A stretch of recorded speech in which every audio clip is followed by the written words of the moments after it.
All right, these notes go into your HBS course file. This is for the respiratory system, so got a little bit ragged on my little post-it note there, but respiratory system, function of the respiratory system is the exchange of gases, the exchange of oxygen and carbon dioxide. So some important terms. We use the little finger clip that's called the pulse ox. That's pulse oximetry. This is a test used to measure the oxygen level in the blood, which shows information about lung function. So pulse oximetry, that's pulse ox. It's a test used to measure the oxygen level in the blood, which shows information about lung function. Normal pulse ox measurement is 95 or above. If it's 90 or below, then that's a low pulse ox. Spirometer, this is a tool used to measure lung capacity and function. Spirometer is a tool used to measure lung capacity and function. Some important terms when we're talking about breathing. Respiration is exchange of gases. Breathing is the exchange of moving in and out of those that air from our body out to the environment. So thoracic cavity is important. Remember, that is our chest cavity. Abdominal cavity, that's within your abdomen, so that's kind of below your thoracic cavity. That's sort of the stomach area. And the intercostal muscles. We put intercostal muscles on our mannequin. These are the muscles in between the ribs. When you inhale, your diaphragm contracts and it moves down, and the rib cage expands.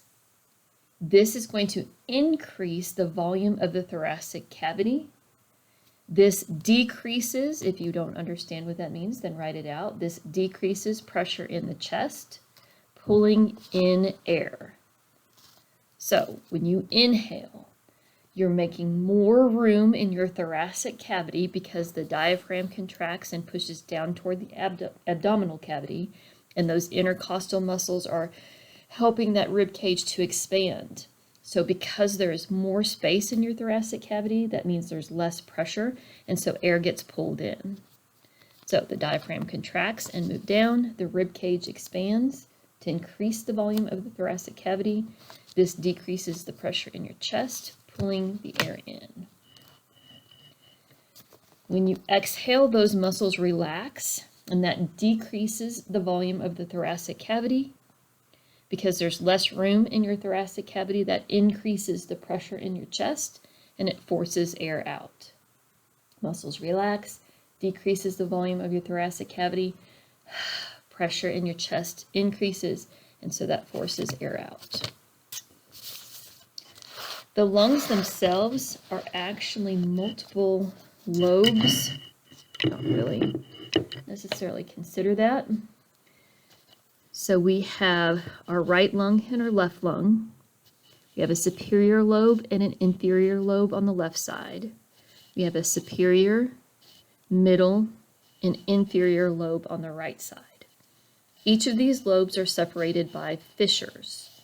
So a fissure is a double fold of membranes that prevent mechanical damage and provide a barrier for infectious agents. So double folds of membranes that help prevent mechanical damage and provide a barrier for infectious agents. So between our right superior lobe and our right middle lobe, we have a horizontal fissure, and I've used a black marker to kind of accentuate that, help that to stand out so that I could see it better. Between the right middle lobe and the right inferior lobe, we have an oblique fissure.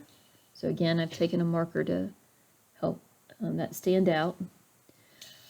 On the left lobe, we have an oblique fissure between the superior lobe and the inferior lobe. So this is the oblique fissure, and I've highlighted that with my marker. So a couple of careers associated with the respiratory system. Pulmonologist specializes in the lungs. It's a medical doctor that specializes in the lungs. Pulm has to do with lungs. Pulmonologist is going to diagnose, treat disease and dysfunction that have to do with your respiratory system, especially your lungs. You need to be a medical doctor. Then you have to have a 3-year residency program, then a 2-year fellowship program. So there is a lot of education that goes along with being a pulmonologist, but you want somebody to have all of that education that's working on your lungs. Oklahoma mean salary is about $275,000 a year. Then a respiratory therapist. Respiratory therapist is somebody who's going to examine and help patients who have respiratory issues or they have trouble breathing. You need to have an associate's degree in respiratory care or a bachelor's degree in respiratory care and pass the exams that are associated with it. Eastern Oklahoma State College actually offers a 2-year program, and there are not very many places in the United States that have that program. Eastern is one of those places, so it's a really good opportunity if you happen to be interested in it. Oklahoma mean salary is about $58,000 a year. Okay. I'm skipping this page and I'm going on my right hand side page, and I have 2 diagrams that are up here at the top. Hold this for a second. Diagram that has the lungs on it, and then this diagram with the alveoli. All right, both of them I've got flipped up so that I can see underneath, but we'll get to the one under the alveoli in just a minute. So first of all, we have the upper respiratory tract and the lower respiratory tract. So yellow and purple, I have highlighted different colors. Nasal cavity, the nostrils, the oral cavity, the larynx, and the pharynx. These are all components of the upper respiratory tract. The trachea, the bronchus, the bronchioles, and the alveoli are all part of the lower respiratory tract. So we can also consider these structures in terms of whether or not they're part of the conducting zone or the respiratory zone. The conducting zone is a passageway for air to move in and out of the lungs. So conducting zone is a passageway for air to move in and out of the lungs. So the conducting zone, I have boxed that in. And so up here on the diagram, the nasal cavity is part of the conducting zone, the nostrils part of the conducting zone, oral cavity is part of the conducting zone, larynx is part of the conducting zone, pharynx is part of the conducting zone, trachea is part of the conducting zone, bronchus are part of the conducting zone, and bronchioles are part of the conducting zone. Those are all part of the passageway of air. The respiratory zone is specific for the bronchioles and alveoli. This is where gas exchange actually occurs. This is where carbon dioxide and oxygen are actually being exchanged. So respiratory zone, I put a little star next to it. Bronchial, respiratory zone, alveoli, respiratory zone. Let's do this first. Okay, so functions of these structures. So nose, it actually has a purpose. So we have hair and mucus in our nose, and so that hair and mucus helps to filter and warm the air. So we get as many pathogens out of it as possible and help to warm it up as it makes its way through the conducting zone. Larynx, it's also called the voice box or the Adam's apple. Larynx, la la la la la, voice box. Your diaphragm. So this is an important muscle that we need in order to breathe. Remember, when it contracts, it moves down and you inhale. When it relaxes, the diaphragm moves up and you exhale. Pharynx and the trachea. These are structures that provide a pathway for the air. The trachea is held open with cartilage rings, so that's able to keep it really stiff and a good solid structure so that it doesn't collapse on itself. The pharynx and trachea are the passageways for air. Trachea is held open with cartilage rings.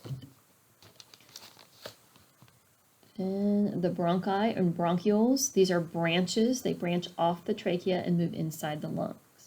Bronchi and bronchioles are branches from the trachea to inside the lungs. So bronchus are the biggest ones, and then they get smaller and smaller and smaller, and bronchioles would be the smallest little branches. Then finally, the last structure is the alveoli.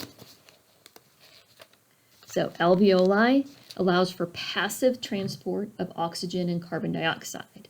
Passive transport, so we don't need energy. They're moving on their own along their concentration gradients. So alveoli are thin-walled structures. Oxygen inside of the alveoli diffuses into capillaries that surround them. The carbon dioxide diffuses out of the capillaries into the alveoli. So this diffusion is passive diffusion. So they're able to move through those thin-walled structures into the capillaries that surround them without the use of energy. They're just moving along their concentration gradients. All right, finally, some dysfunctions, disorders that are important. Altitude sickness is a condition associated with the body and adjusting to the demands of high altitude where oxygen is less dense. Altitude sickness is a condition associated with the body adjusting to the demands of high altitude where oxygen is less dense. Pulmonary edema. So edema is a buildup of fluid somewhere in your body. Pulmonary is telling us that it's going to be in the lungs. Pulmonary edema, a lung condition characterized by fluid buildup in the alveoli. Pulmonary edema, a lung condition characterized by fluid buildup in the alveoli. Hyperventilation, so when you hyperventilate, that is rapid breathing as the body responds to stress or an increase in oxygen intake. When you hyperventilate, it's rapid breathing as the body responds to stress or an increase in oxygen intake. Oops, asthma is a little bit longer than I thought. Asthma is the narrowing/swelling of airways, most likely due to a combination of environmental and genetic factors. Muscles around the bronchi tighten and cells increase the amount of mucus that's produced. So asthma is a narrowing/swelling of airways, most likely due to a combination of environmental and genetic factors. The muscles around the bronchi tighten and cells increase the amount of mucus produced. And finally, pulmonary fibrosis. Once again, we're talking about the lungs. Pulmonary tells us it's the lungs. This is damaged or scarred lung tissue from toxins, disease, or environment. It causes stiffness and less elasticity of lungs. Can also result in scar tissue, and this damage cannot be repaired. Pulmonary fibrosis, damaged or scarred lung tissue from toxins, disease, or the environment. It causes stiffness, less elasticity of lungs, scar tissue, and this damage cannot be repaired. All right, and so let's add a post-it here on this side. We've talked about this before, but we're going to talk about it again, and so that probably means that it's important if we're looking at it again. So congenital means a disease or dysfunction that a person is born with. Acute is urgent or rapid. It can be severe, but it can be treated. So acute is usually a disease or dysfunction that comes on quickly. It is urgent or rapidly coming on. It can be severe, but acute issues can be treated or cured. Chronic diseases, on the other hand, are long-lasting or lifelong disease or dysfunction. And so a lot of times there is no cure to them. There's just treatment. And so you manage symptoms as you go along. Congenital, born with, acute, urgent, rapid, and can be severe, doesn't have to be severe. And chronic is long-lasting or lifelong.